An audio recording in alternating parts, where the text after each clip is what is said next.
Boa noite, queridos internautas. Sejam muito bem-vindos para mais uma palestra doutrinária de sexta-feira.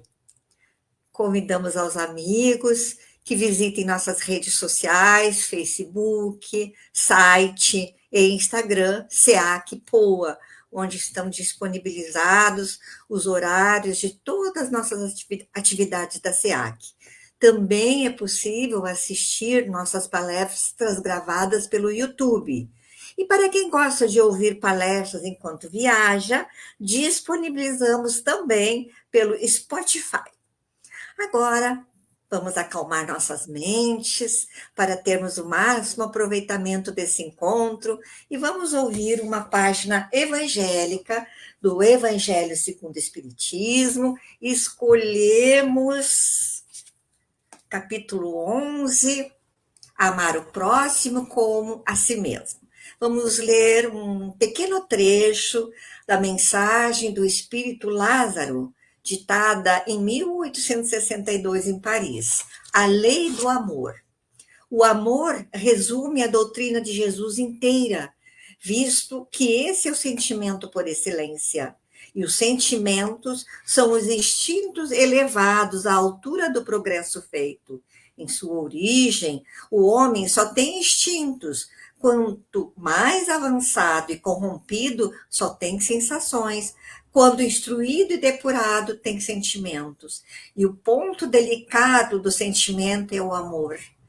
Não o amor no sentido vulgar do termo, mas esse sol interior que condensa e reúne em seu ardente foco todas as aspirações e todas as revelações sobre-humanas. A lei de amor substitui a personalidade pela fusão dos seres, extingue as misérias sociais. Ditoso aquele que, ultrapassando a sua humanidade, ama com amplo amor os seus irmãos em sofrimento. Ditoso aquele que ama, pois não conhece a miséria da alma nem do corpo. Tem ligeiros pés e vive como transportado fora de si mesmo. Quando Jesus pronunciou a divina palavra amor, os povos sobressaltaram-se e os mártires, ébrios de esperança, desceram ao circo.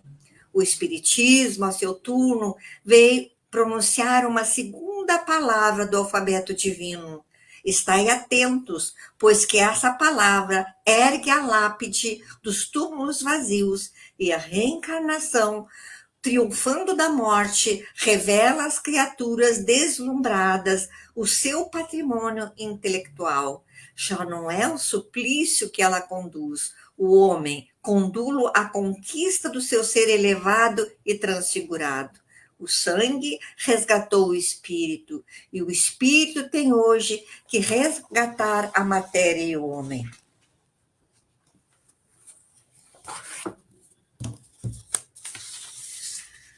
Com as mentes interconectadas, num único pensamento e sentimento, busquemos aquilo que temos de melhor dentro de nós, que é o amor que Deus nos colocou em germe e que ao longo dos séculos os temos desenvolvido. Senhor da vida, reunidos em teu nome, manifestamos nossa gratidão. Envolve-nos com a tua suave e doce luz, pacificando nossos corações, para que a tua paz permaneça em nós. A amorosa equipe espiritual deste trabalho, pedimos inspiração, amparo e proteção. Que a paz e a harmonia permaneçam em nós. Assim seja. Então, hoje, nós temos a nossa querida Ana Boécio. Ela vai desenvolver um belíssimo tema com o título Orando e Meditando, a calma interior como caminho para o amor. Olá, boa noite a todos. Graças a Deus e a Jesus, nós estamos mais uma vez reunidos para meditar, para refletir sobre as palavras do Evangelho, buscando nelas um eco não é? Da sabedoria do Cristo, para iluminar a nossa consciência, olharmos para os nossos desafios com a consciência também de que eles são temporários e que eles podem sim ter de alguma forma uma leitura, uma compreensão diferente daquela que nós temos tido até agora. Para nossa reflexão de hoje, nós temos um tema que provavelmente ele está no centro das nossas maiores preocupações, que são os nossos relacionamentos em geral, não é? E o nosso tema é justamente orando e meditando a calma interior como caminho para o amor possível.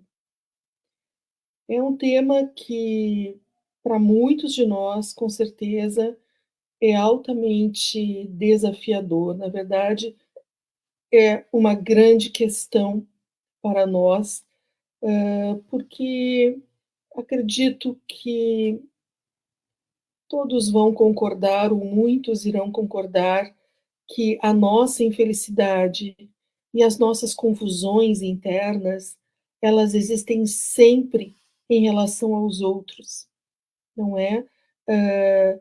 Na nossa grande questão de como lidar com os outros, como lidar com as pessoas, na verdade, porque nós temos uma ideia distorcida de que a causa dos nossos problemas está nos outros.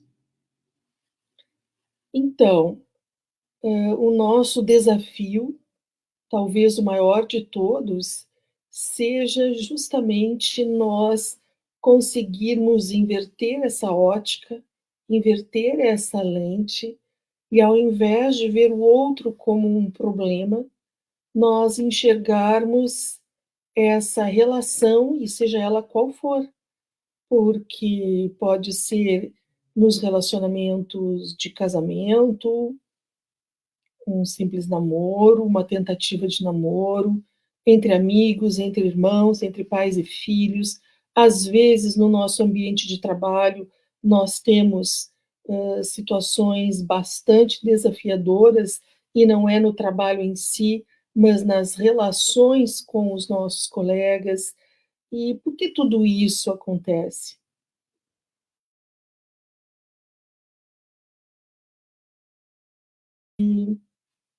Porque estamos no mundo pagando pecados. Outro dia eu ouvi de uma pessoa que ela entende que o mundo e o nosso planeta, ele é um inferno. E a outra disse: nós estamos num mundo de pecado. E essas pessoas que entendem a vida e a vida no planeta dessa maneira, elas já estão automaticamente imprimindo um padrão de relacionamento, não é com as pessoas apenas, é com a vida como um todo, que é um relacionamento necessariamente infeliz. Mas, na verdade, o que o Evangelho nos diz, ao longo de todos os seus capítulos, se nós pegarmos todos os capítulos, nós vamos identificar e vamos compreender que não é isso que o Cristo nos dizia, não. Não é? Ele diz que há muitas moradas na casa do Pai, que ninguém poderá ver o reino de Deus se não nascer de novo, nos falando da reencarnação. Ele nos fala dos bem-aventurados os aflitos, bem-aventurados os humildes, ele nos fala do amor, da lei de amor, ele nos fala de sermos perfeitos, ele nos fala sobre a fé, e ele nos diz uma outra coisa fundamental para a nossa questão hoje: sois todos deuses. E nós, então, gostaríamos de começar com uma leitura que está no capítulo 11 do Evangelho segundo o Espiritismo e que vai tratar exatamente dos nossos relacionamentos com o próximo. E é uma passagem bastante conhecida, que está no Evangelho de Mateus, capítulo 22, versículos 34 a 40, que nos relata uma passagem onde o Cristo vai justamente nos trazer, não é, um princípio fundamental da sua doutrina. E ele conta que os fariseus, tendo sabido que ele, o Cristo, tapara a boca aos saduceus, reuniram-se. E um deles, que era doutor da lei, para o tentar, propôs-lhe esta questão: Mestre, qual o mandamento maior da lei? Jesus respondeu: Amarás o Senhor teu Deus de todo o teu coração, de toda a tua alma e de todo o teu espírito. Este o maior e o primeiro mandamento. E aqui tendes o segundo, semelhante a esse: amarás o teu próximo como a ti mesmo. Toda a lei e os profetas se acham contidos nesses dois mandamentos. E hoje nós poderíamos dizer que não apenas a lei espiritual e os profetas, mas a própria psicologia, porque nada mais faz do que nos ajudar a ler os nossos relacionamentos por um prisma renovado, onde nós somos sim partícipes dessas relações. Nós somos sujeitos ativos nessas relações. E nós, quando colocamos a culpa no outro pelas dificuldades de comunicação, nós estamos nos eximindo da nossa responsabilidade nessa relação e nos destinos dessa relação. Então, essa passagem, ela também faz uma outra coisa, ela evoca um princípio socrático que muitos de nós conhecemos e até repetimos, muitas vezes sem sequer termos lido Sócrates, mas nós conhecemos o princípio do conhece-te a ti mesmo. O que muitos de nós não sabemos é que, na verdade, não era esse o princípio. Não era essa a questão de Sócrates. A questão da filosofia como um todo é cuidar de si mesmo. Esse era o princípio de Sócrates. Cuida de ti mesmo, para curar a ti mesmo. E aí ele nos diz: e o caminho para que tu possas cuidar de ti mesmo e curar a ti mesmo é conhecendo a ti mesmo.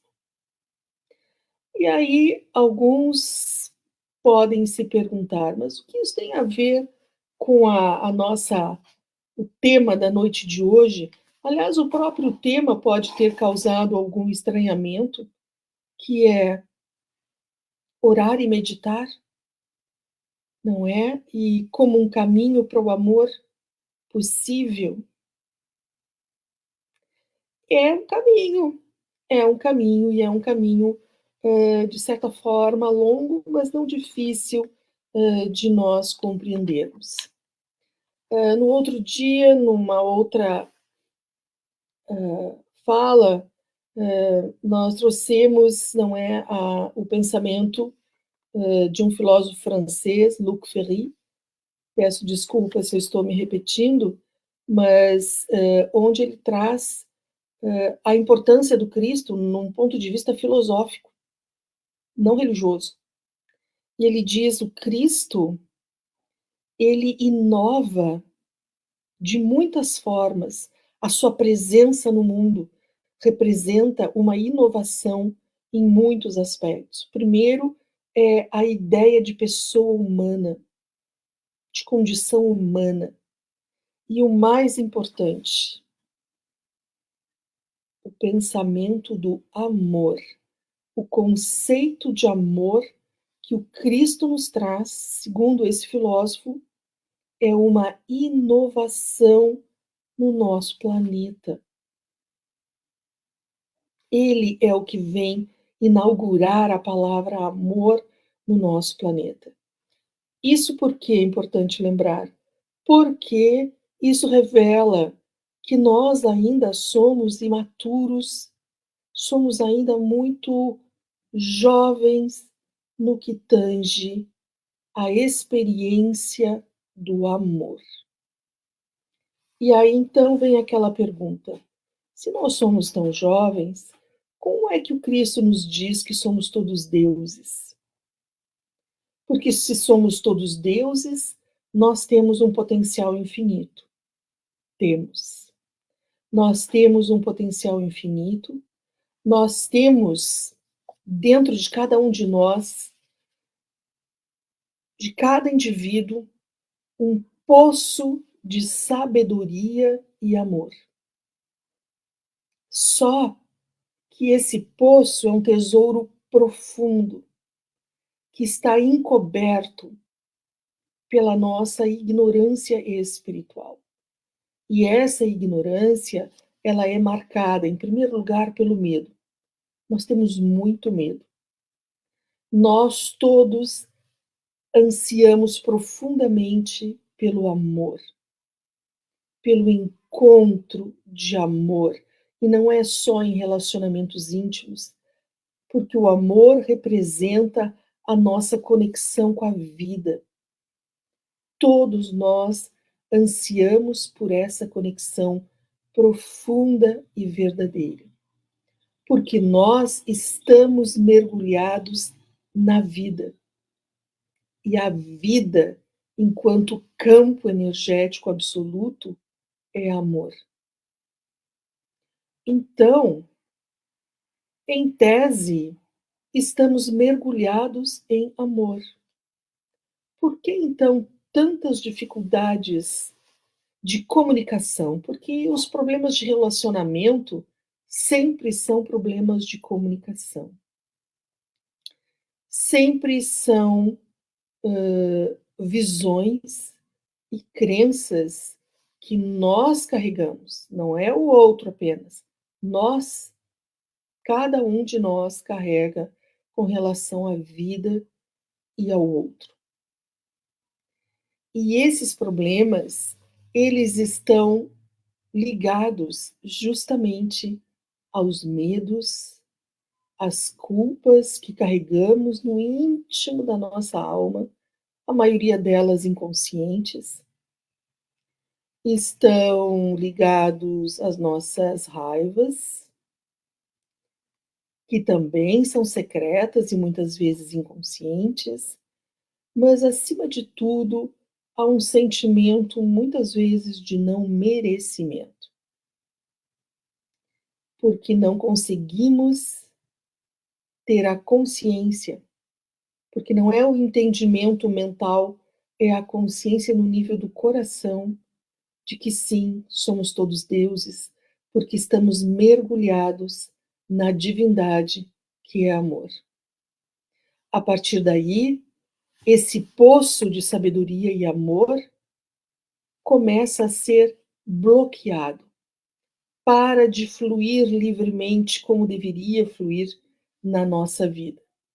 E aí começam os ruídos na comunicação com o outro, seja quem for, marido, mulher, pai, mãe, filho, irmãos, amigos, colegas de trabalho, às vezes até pessoas com as quais nós não temos muita intimidade, como um vizinho, por exemplo, não é? Nós temos, em diferentes momentos da nossa vida, alguma relação que sofre esse tipo de ruído.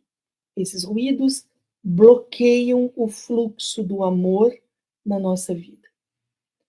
A razão principal é porque nós ainda somos muito imaturos no desenvolvimento da nossa capacidade de amar. E neste capítulo, amar o próximo como a si mesmo, nas instruções dos Espíritos, nós temos uma mensagem que se intitula A Lei do Amor. E são várias mensagens de diversos espíritos. E ele começa nos dizendo, aqui é Lázaro que nos fala, que o amor resume a doutrina de Jesus por inteiro. Essa é a grande novidade da presença do Cristo no mundo. Visto que este é o sentimento por excelência. E os sentimentos são os instintos elevados à altura do progresso feito. Que progresso é esse? Progresso moral, progresso espiritual, nos mostrando que o amor e a nossa capacidade de amar, ela vai se manifestando à medida em que nós progredimos moralmente. E nós, apesar de termos já muitos milhares de anos de encarnações, e ele nos diz que no início o homem só tem instintos como o animal. Depois, quando mais avançado, mas ainda corrompido, ele passa a ter sensações. Quando instruído e depurado, ele tem então sentimentos. E o último nível do sentimento é o amor. Ele vai dizer: o ponto delicado do sentimento é o amor. E precisamos lembrar que são milhares de encarnações apenas na condição instintiva humana. São mais milhares de encarnações exercitando as sensações, para conseguirmos finalmente entrar na etapa do sentimento, e que não é um ponto, é uma etapa, um longo processo. O que está acontecendo conosco agora, e que é um grande diferencial, é que os nossos processos têm se acelerado muito. Tanto técnicos, tecnológicos, desde o século XX para cá, absurdamente, mas também no nível espiritual, no nível de percepção energética e no nível das emoções. Mas como nós ainda não temos essa condição, como ele chama de instruída e depurada, nós temos percepções mais aguçadas, mas não conseguimos ainda fluir no amor, porque o fluxo desse poço infinito de sabedoria e amor, ele está obstruído por esses sentimentos infelizes que geram medo e, consequentemente, nos coloca sempre numa condição de defesa com relação ao outro. Tem pessoas que dizem que não podem expressar o seu afeto para alguém, porque se fizer isso, o outro não vai mais respeitá-la. O outro irá abusar da sua bondade, da sua generosidade, da sua compaixão. Só que o amor é a força suprema da vida. É a força suprema da vida. Consequentemente, a força do Cristo, a autoridade do Cristo no mundo, ele que veio inaugurar o amor, não estava na sua força física, não estava na força da sua voz, estava na força da energia de amor. E o Cristo não passou pelas dificuldades que passou porque ele não tivesse o poder de afetar as pessoas e mudar aquilo. Ele passou porque, através daquela experiência, havia um grande aprendizado a deixar para todos nós, que é o fato de que, apesar de termos fé, os desafios ainda vão acontecer. Apesar de já estarmos começando a amar, os desafios vão acontecer. Por quê? Porque nós ainda não chegamos nesse ponto delicado que é o amor. E ele diz: quando Jesus pronunciou a divina palavra, amor, os povos sobressaltaram-se, e os mártires, ébrios de esperança, desceram ao circo. Os povos sobressaltaram-se. Então, se ainda hoje para nós a palavra amor causa tanto medo e uma crença distorcida, errônea, de que amar nos torna mais frágeis, quando é o contrário, é o amor genuíno que nos torna fortes.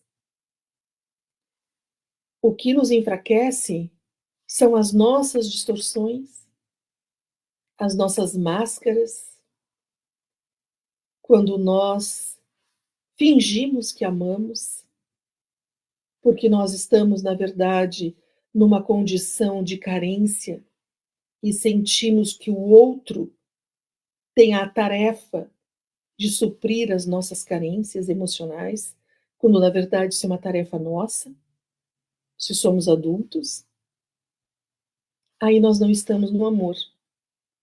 Nós estamos no nível dos jogos emocionais. Jogos em geral de dependência, jogos de poder, de controle, de manipulação do outro, e isso somos todos nós, em níveis diferentes, com cada pessoa nós nos relacionamos diferente, porque cada um de nós aciona no outro um padrão de emanação, porque são emanações fluídicas, energéticas, e tudo isso vai definindo os nossos relacionamentos. A grande questão é: eu estou feliz com os meus relacionamentos? Qual o relacionamento que hoje representa o maior desafio para mim? Essa pergunta é fundamental. Porque se eu quero curar esse relacionamento, eu tenho que lembrar, antes do Cristo, eu tenho que lembrar do Sócrates, filósofo grego, que dizia: se tu queres curar a ti mesmo, seja de uma dor física ou de uma dor moral, emocional, cuida de ti mesmo. Não é do outro, é de ti mesmo. Cuida de ti mesmo.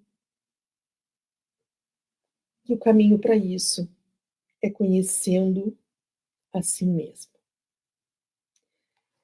Então, qual o caminho que nós podemos identificar para esse autocuidado que vai gerar a desobstrução desse poço infinito de sabedoria e amor que já existe dentro de nós?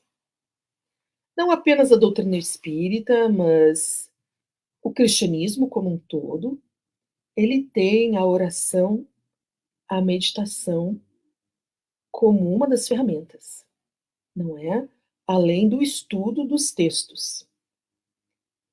Não apenas o cristianismo, outras filosofias, como o budismo e muitas outras, a própria filosofia secular, que é uma abordagem filosófica que era a visão dos gregos, não é? Para que serve a filosofia?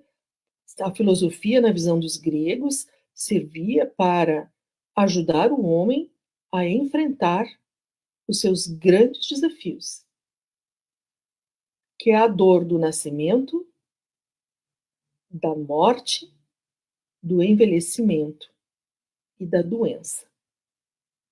Como lidar com esses grandes desafios da vida? A filosofia, na visão dos gregos, vinha para isso. O cristianismo e a doutrina espírita, que o próprio Evangelho nos traz, ela tem como precursor Sócrates. Por isso que a gente cita tanto Sócrates, não é? Quando ele fala no mundo das ideias e no mundo material como uma cópia, porque o mundo verdadeiro era o mundo das ideias, é o que ele chamava de mundo das ideias, nada mais era do que o mundo espiritual. Tudo acontece antes no mundo das ideias, no mundo espiritual. Então, por que o título de hoje não é orar e meditar?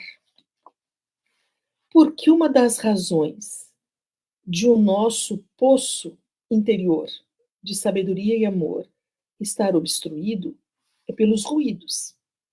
É literalmente ruído. É uma agitação interna, ansiedade, angústia. Tudo isso se mistura por causa dos nossos medos, por causa das nossas dificuldades de toda ordem, não é? Das nossas mágoas, dos nossos fantasmas, das nossas crenças distorcidas, das nossas transferências. Nós, às vezes, olhamos para uma pessoa e já achamos que a pessoa nos olhou de um jeito estranho e que então está com raiva de mim, não gosta de mim, ou não quer mais falar comigo. Nós vamos imaginando coisas que muitas vezes não correspondem à realidade. Então, o primeiro passo, sim, é a meditação. Existem muitas formas de meditar. Uma delas é o exercício do silêncio. É um voltar-se para dentro. E a primeira etapa desse processo de meditação é ouvir as nossas vozes interiores. O que está acontecendo conosco? Por que eu estou tão irritada com uma determinada pessoa? Ou em função de uma determinada situação? Se perguntar: que irritação é essa? Será que eu estou com medo de alguma coisa? Será que eu estou com medo de me revelar para os outros? Ou para alguém especificamente? Sobretudo nos relacionamentos íntimos? As pessoas costumam dizer que elas se separam porque ficaram amigos demais. Isso é uma crença. Nós não deixamos de amar alguém porque nós nos tornamos mais amigos dessa pessoa. Quando é uma amizade genuína, nós estamos aprofundando a nossa comunicação com o outro. Nós estamos desenvolvendo intimidade com o outro. E se nós estamos desenvolvendo intimidade, a conexão é mais profunda e o amor também se fortalece. Mas quando nós temos medo de ser íntimos do outro, isso significa sermos capazes de dizer ao outro não o que nós pensamos apenas, mas sermos capazes de dizer ao outro o que nós sentimos. Como nós nos sentimos numa determinada situação, ou em relação à pessoa, ou em relação à vida como um todo. Isso é intimidade. E antes de eu conseguir fazer isso com o outro, eu preciso fazer silêncio dentro de mim para ouvir os meus próprios ruídos. Isso é autoconhecimento. Isso é autoconhecimento, não é?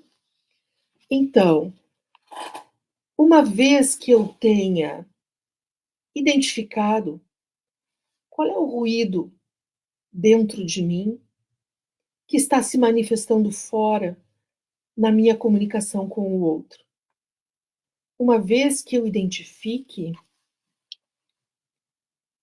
e que eu tome consciência de que esses ruídos estão bloqueando a minha força, a minha capacidade de me expressar na vida de modo sábio e amoroso, eu posso ir para um outro passo, que é traduzir em pensamentos.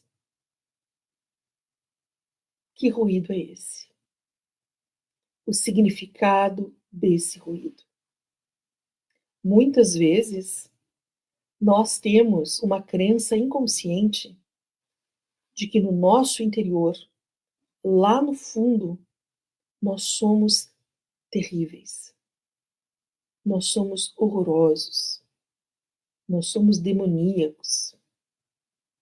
A maioria de nós sente isso inconscientemente sobre si mesmo. E é daí que surgem os nossos medos, e é daí que surge a nossa postura beligerante de guerra. Então, a minha relação com o outro, o meu contato com o outro, é sempre uma condição de guerra, onde eu preciso ou já sair atacando para me defender. Nós temos um ditado popular que vai justamente dizer isso, não é? Que o ataque é a melhor defesa, ou nós ficamos armados do mesmo jeito, preparados para contra-atacar.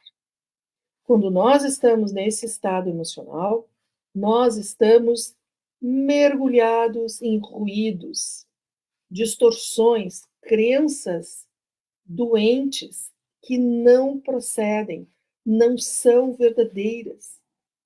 O Cristo diz: sois todos deuses. Mas ele diz também: qual é o primeiro mandamento? Ama a Deus acima de todas as coisas e de todo o teu coração. E ao teu próximo como a ti mesmo.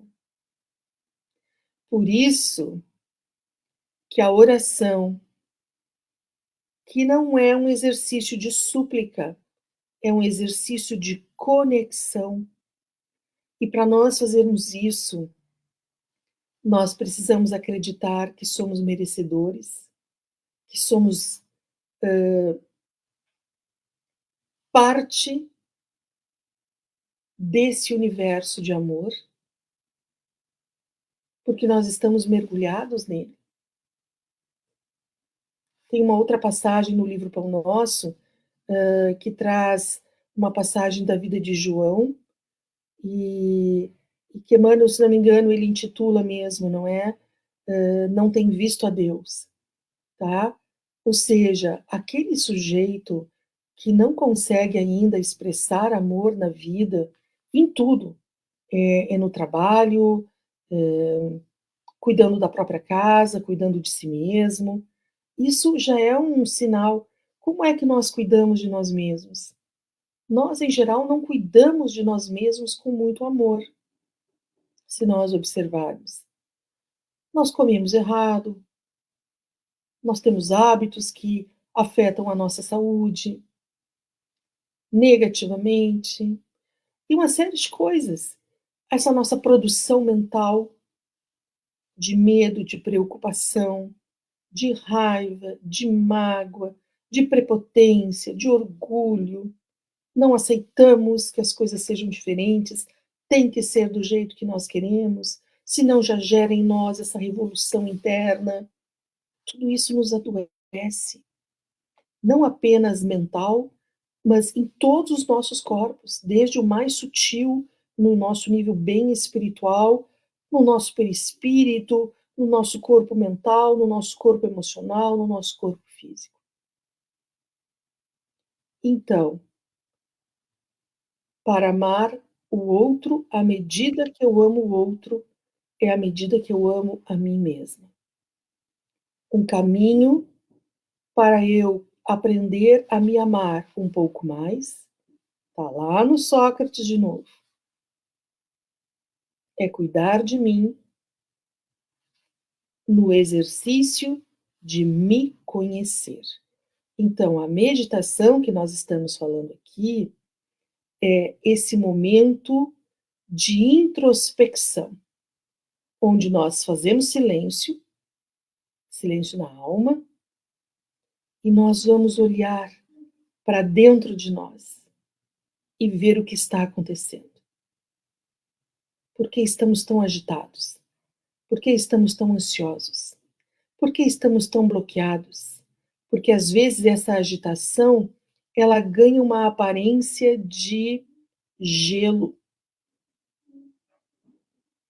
Parece que estamos insensíveis a tudo e todos. Isso não é verdadeiro, porque nós somos um poço de sabedoria e amor. Já somos isso. Nós não estamos ainda confiando que somos, e por isso nós vamos bloqueando a nossa capacidade de nos manifestarmos sábia e amorosamente, especialmente nas nossas relações, porque a nossa vida sem o outro, ela não tem sentido, não é? Nós estamos num momento de construção de novos sentimentos, sentimentos de respeito, sentimentos de paz, sentimentos de paciência, de generosidade. E ele diz: o próximo passo é traduzir em pensamentos concisos, poucas palavras, o significado desses ruídos que nós identificamos. E aí vem a oração. A oração passa também pela respiração. A respiração calma, porque quando estamos com muitos ruídos internos, a nossa respiração vai ficando curta, muito curta. Então, nós vamos respirar com consciência. Se possível, nós vamos alinhar a nossa coluna e nós vamos conectar com Jesus, com o nosso anjo da guarda, com uma egrégora superior com a qual nós tenhamos afinidades, ou simplesmente com a nossa imagem, o nosso entendimento de Deus enquanto energia suprema de amor. Quando eu faço esse exercício, e esse exercício ele não deve acontecer apenas quando nós estamos no auge de uma crise de relacionamentos. Esse deve ser um exercício diário, porque é um exercício de higiene emocional e espiritual, e mental também. É um exercício de autoconhecimento.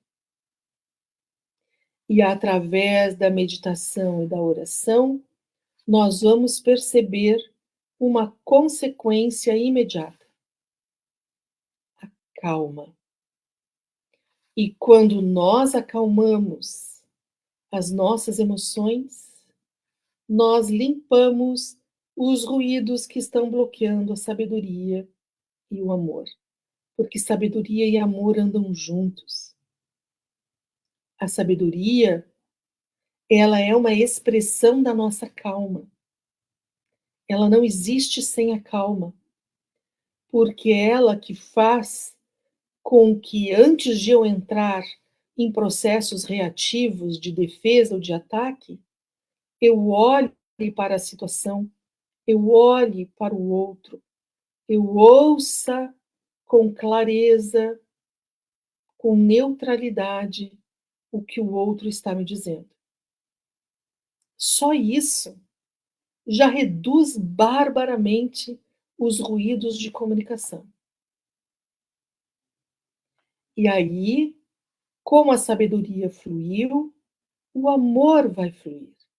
Mesmo que ele ainda não seja essa expressão delicada, como nos diz Lázaro na mensagem suprema, o ponto supremo do sentimento, mas todos nós, no estágio atual, já temos capacidade de amar.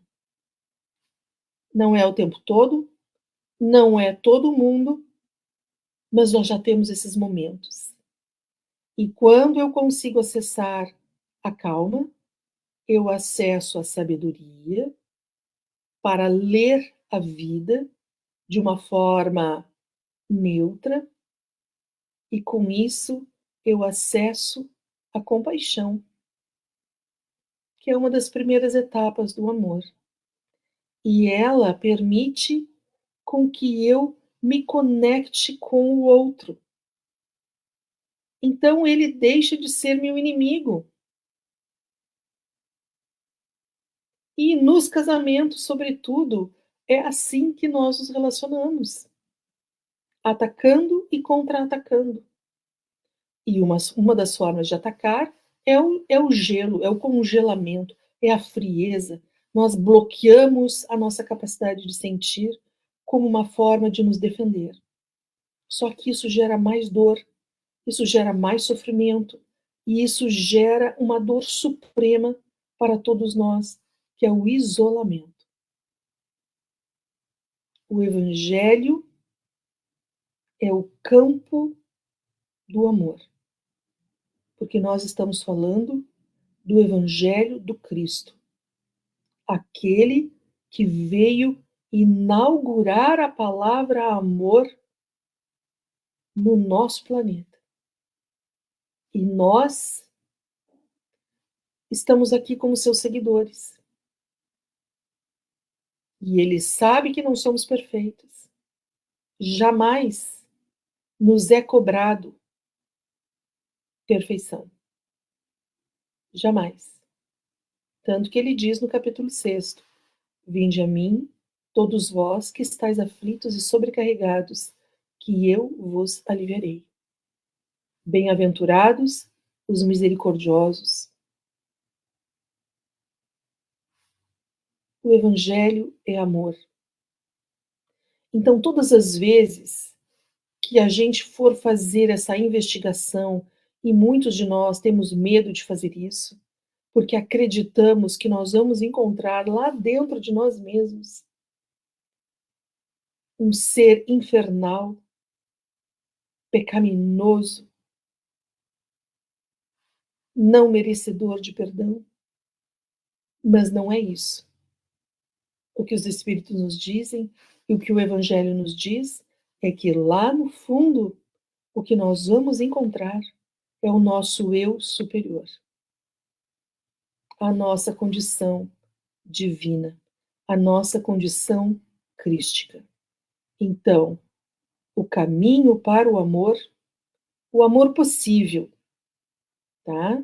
Seja qual for o relacionamento, como eu disse, o caminho para o amor possível, que é esse, que ele sim é permeado de altos e baixos, ainda, mas essa também é uma condição temporária. O caminho para o amor é a calma.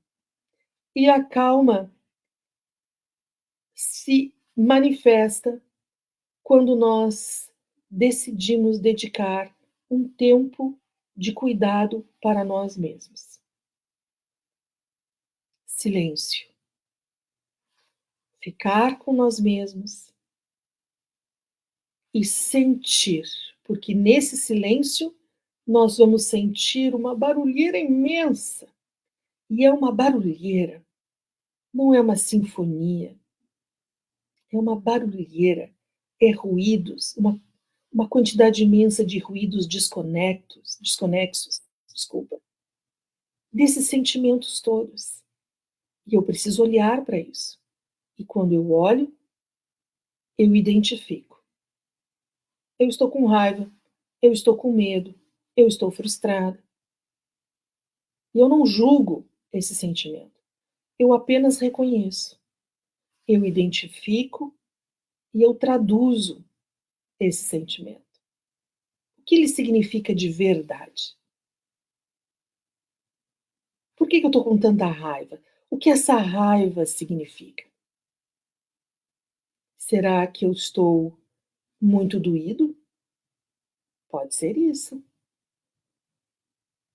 Ou é o meu orgulho, a minha prepotência, que quer que tudo seja do jeito que eu quero, na hora que eu quero? Isso é a criança. Mas eu já não sou mais criança.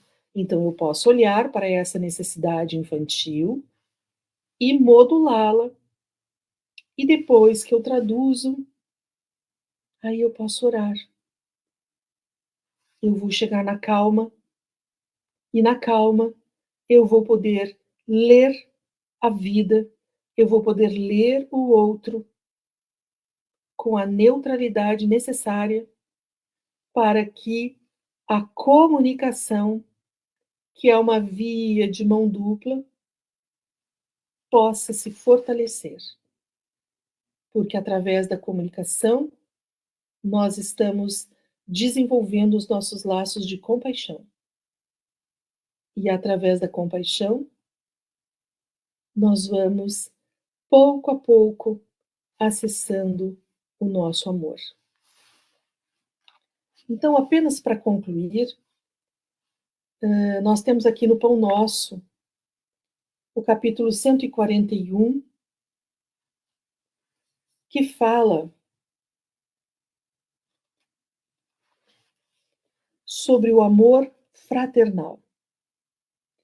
Porque mesmo entre casais, entre pais e filhos, deverá existir uma base de amor fraternal.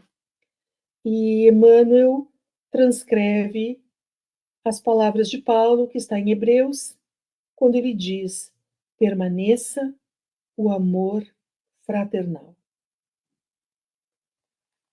E Emmanuel, então, refletindo sobre isso, ele diz que as afeições familiares, os laços consanguíneos, as simpatias naturais, podem ser manifestações muito santas da alma, quando a criatura as eleva no altar do sentimento superior. Contudo, é razoável que o espírito não venha a cair sob o peso das inclinações próprias. O equilíbrio é a posição ideal. Nos nossos vínculos afetivos, nós temos uma tendência muito grande a perder o equilíbrio, porque colocamos sobre o outro, muitas vezes, o dever de ser perfeitos para conosco. E esquecemos que nós não somos perfeitos. Muitas vezes o desequilíbrio se dá porque nós exigimos, nós esperamos do outro, na maioria das vezes inconscientemente, que o outro atenda plenamente todas as nossas necessidades, todos os nossos anseios. Mas o outro também não pode fazer isso. Ele ainda não tem essa capacidade. E o mais importante, ele não nasceu com essa missão. Atender às minhas necessidades, eu, enquanto adulta, é compromisso meu, é tarefa minha. O outro é alguém que deve caminhar ao meu lado, não me carregando, nem sendo carregado. O equilíbrio, como ele nos diz, é a posição ideal. Por demasia de cuidado, inúmeros pais prejudicam os filhos. Por excesso de preocupações, os ruídos, muitos cônjuges descem às cavernas do desespero, defrontados pelos insaciáveis monstros do ciúme, que lhes aniquilam a felicidade. E lá no final ele nos diz: o apelo evangélico, por isso mesmo, reveste-se de imensa importância.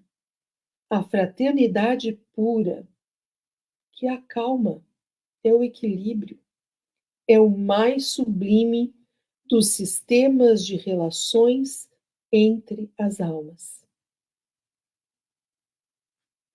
Os que se amam fraternalmente alegram-se com o júbilo dos companheiros. Sentem-se felizes com a ventura que lhes visita os semelhantes. As afeições violentas, comumente conhecidas na Terra, passam vulcânicas e inúteis. Na teia das reencarnações, os títulos afetivos modificam-se constantemente. É que o amor fraternal, sublime e puro, representando o objetivo supremo do esforço de compreensão, é a luz imperecível que sobreviverá no caminho eterno. O equilíbrio é a posição ideal. E o equilíbrio nas nossas relações só acontece se nós estivermos em um estado de calma, que conseguimos retirar alguns ruídos e deixar que o nosso poço de sabedoria consiga vir para fora e se manifestar na nossa vida como harmonia. Harmonia, conexão, equilíbrio nos nossos relacionamentos e nas nossas conexões. Fica para a nossa meditação da noite de hoje essa mensagem tão importante do amar o próximo como a si mesmo. Isso é o amor fraterno, na base de todos os nossos relacionamentos. Esse amor, quando constituído, não se perde jamais. Que a paz de Deus e de Jesus fique entre todos nós, nos fortalecendo, nos apoiando, nos ajudando a respirar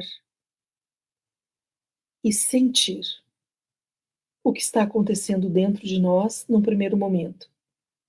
E depois, uma vez identificado que tipo de ruído está nos impedindo de nos conectarmos verdadeiramente com o outro, vamos traduzi-lo. O que ele significa? Qual é a dor que está por trás desse nosso ruído? E aí nós a liberamos. E aí então nós vamos para a conexão com Deus através da prática da oração. Que a paz de Deus e de Jesus permaneça entre todos nós. Que assim, que assim seja, Ana. Muito obrigada pela tua participação. Vamos mentalizar a imagem meiga e serena de Jesus, estendendo seus braços e de suas mãos amorosas, emitindo suave luz, fazendo-nos o convite inolvidável. Vinde a mim, vós que sofreis e estáis fatigados, que eu vos aliviarei, penetrando assim o âmago de nossos corações. Orar e meditar é a lição de hoje, para desenvolver o amor, a força suprema da vida. Profundamente agradecidos por esta hora abençoada, nós encerramos o encontro dessa noite, pedindo, Senhor Jesus, que derrame sobre nós e sobre toda a humanidade as tuas bênçãos de amor e paz. Que assim seja. Obrigada pela companhia e até a próxima sexta-feira.